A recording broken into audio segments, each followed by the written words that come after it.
Welcome in learning oral communication in context. This is for quarter 1, week 3, lesson 1. Our topic for today is communication breakdown.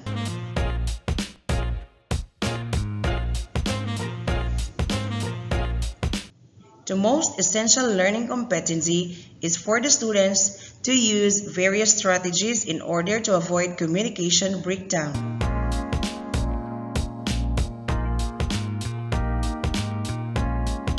Specific objectives.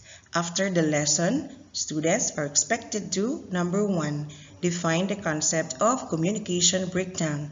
2, identify the different kinds of barriers to effective communication. Number 3, explain the causes of communication breakdown. And number 4, use appropriate strategies to avoid communication breakdown and achieve the goals of relationship and community building. In our previous lesson, we have discussed the models of communication. You have realized how the different elements of communication work together to achieve a successful communication transaction. Now, let us find out if you can still remember your previous lesson by answering this activity. Put the phrases or statements in the correct column. Write the letter of your answer on a separate sheet of paper. Select your answer from these 10 options. Write only the letter on the correct column. This time, to check your answers, please refer to this answer key. Then count your scores. Now, I would like you to start the pretest. Choose the letter of the best answer. Write your answers on a separate sheet of paper. Number 1. It happens when the sender fails to communicate his or her message properly, or when the intended message is not clearly understood by the receiver. A. Communication. B. Communication barrier. C. Strategies to avoid communication barriers. D. Process of communication. Number 2. It refers to the natural or environmental conditions that hinder a successful communication transaction. A. Cultural barrier. B. External noise. C. Physical barrier. D. Psychological barrier. These are issues like trauma, lack of confidence, fear, anger, frustration, and depression that may affect the communication process. A. External noise. B. Linguistic barrier. C. Psychological barrier. D. Semantic noise. Number 4. It refers to the way a person responds in a communication situation affected by personal norms and traditions. A. Cultural barrier. B. Linguistic barrier. C. Physical barrier. D. Psychological barrier. Number 5. This is an example when linguistic barrier to communication becomes evident. A professor explains his lessons eloquently in class. B. Elena is afraid to deliver her opening remarks. C. People do not understand each other's language. D. The transmitter disrupted the speech of Miss Speaker. Alright, let's check your answers for pretest. Number 1, B. 2, C. 3, C. 4, A. 5, B. Communication is a process of exchanging thoughts, ideas, and opinions in order to connect with other people. This is what we were talking about since week 1, right? So please always remember about the process of communication. It is always about exchanging of thoughts and feelings. There is a sharing of information. The goal of communication, it is mainly to achieve a clear and effective understanding resulting to good relationships in the community. As I've said, we should avoid misunderstanding. So there is communication that will take place if the message is being understood by the receiver. However, there are times when this goal is not reached due to certain factors. When this happens, there is communication breakdown. So, if the goal of communication is not attained, meaning there are noises, there are barriers, of course, there is communication breakdown or what we call miscommunication or misunderstanding. The elements involved in communication are important in the success or failure of this process. So you can see there the two women talking about things, right? These very same elements, so as you can see on the picture there, you have the sender, the message, receiver, and feedback. These elements can pose a threat to the efficiency or effectiveness of the process. Communication breakdown may occur when problems in any of the elements involved arise. They become barriers to communication. So from this picture, can you say they understand each other? What? They are laughing, no? So that means they understand. How about this picture? Is there a communication breakdown? No. No? Yes? Yes, very good.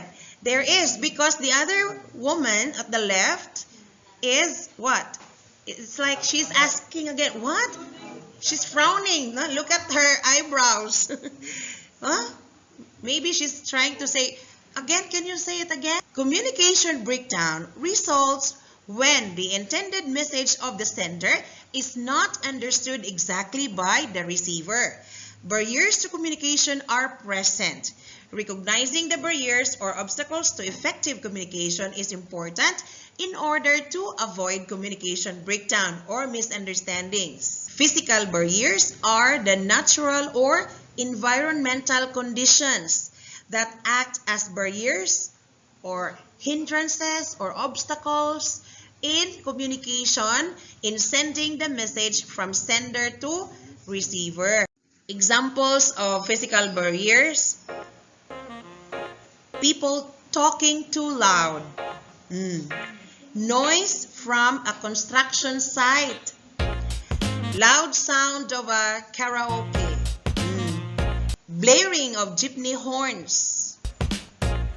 Psychological barriers. They are called as mental barriers.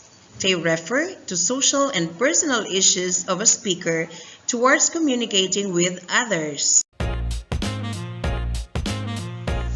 Examples of psychological barriers: trauma, shyness, lack of confidence, depression, fear, and stage fright. Cultural barriers pertain to communication problems encountered by people regarding their intrinsic values, beliefs, and traditions in conflict with others. People's culture affect the way they communicate and relate to others.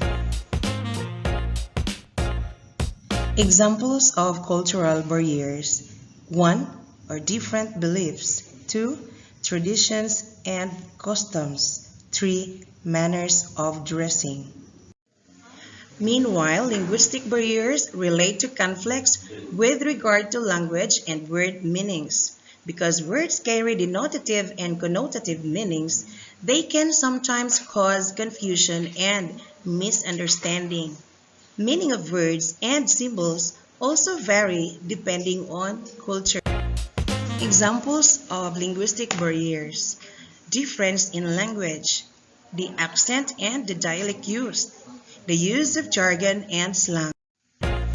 It is highly important to know the difference between jargon and slang. Jargon refers to special words or expressions that belong to a specific profession or activity, while slang is a colloquial variety of language that is used in highly informal situations. Jargon can be used in both written and spoken context, while slang is only used in the spoken language.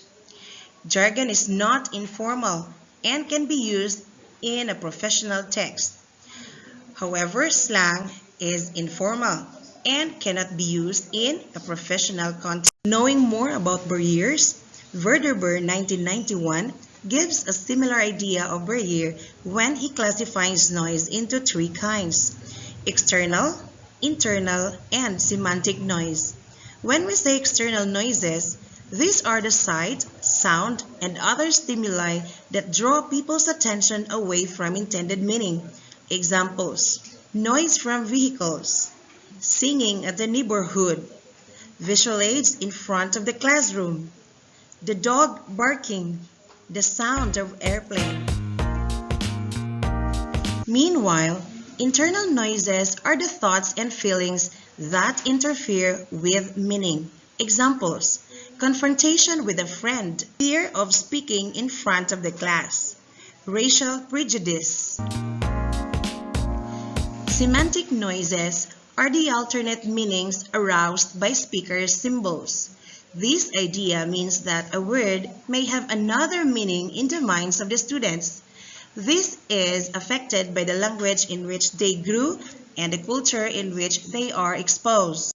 Examples: incorrect grammar, using excessive technical jargon, and using idiomatic expressions.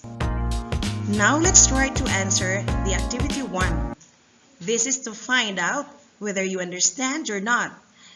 If not, you can still go back to the previous slides and review the information. Number 1, lack of confidence. There are 10 items, by the way, in this activity.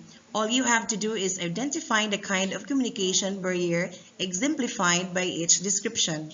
So you're going to tell whether it is physical or physiological, psychological, cultural, or linguistic barrier. Again, number 1 is lack of confidence. 2, connotative and denotative meaning. 3, loud party. 4, different races.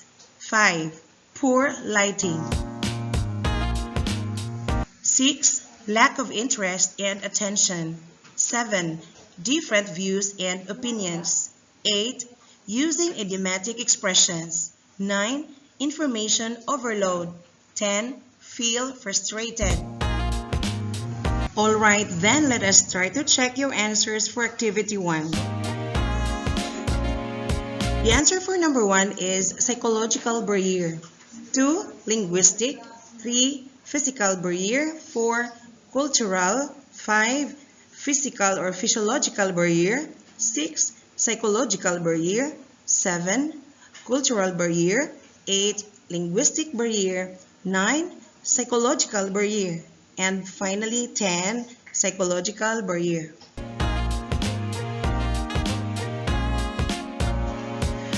Congratulations! You are now at the last part of our lesson. Let's try to answer the post-test. Write only the letter of the correct answer on your paper. Number 1, what influenced the interpretation of conversation to effective communication? A, environment. B, language. C, noise. D, technological gadgets. Number 2 question. When is the communication process complete? A, when the message enters the channel of communication. B, when the receiver understands the message and feedback. C, when the sender transmits message to the receiver. And D, when the sender transmits the message successfully. Which of the following must be avoided in communication breakdown? A, ambiguity.